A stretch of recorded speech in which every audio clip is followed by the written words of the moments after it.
Today I'll teach you guys how you guys can fix your Instagram not updating problem. So the first thing you want to check is your internet connection or your data connection. If it is really slow or unstable, then that could be the reason on why it's not updating. So switch to a stable internet connection and data connection. And if you have both of those issues fixed, then you can just go inside your app store and then click on the search bar and then just search for Instagram. After you search for Instagram, you should see an update button. Click on the update button to update your Instagram. So mine says open because my Instagram is up to date, which means no update is available. But in your case, if it shows update, click on it to do that.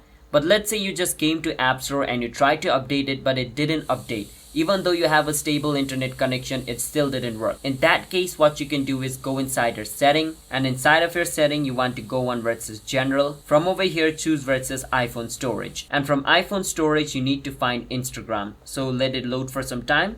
Then scroll a bit down until you see Instagram. Once you see Instagram, click on Instagram. Over here, click on offload app and click on offload app. Now wait for some time until the app is offloaded. Now click on reinstall app. Now what this will do is this will force your Instagram to update, and it should be updated. And for some reason, if this trick also didn't work, you can just delete your Instagram app and reinstall it again, because when you're reinstalling your app, you're going to download the latest version. But that's how you guys can fix your Instagram not updating issue. Hit the subscribe to our channel How to Guide. I'll see you guys next time.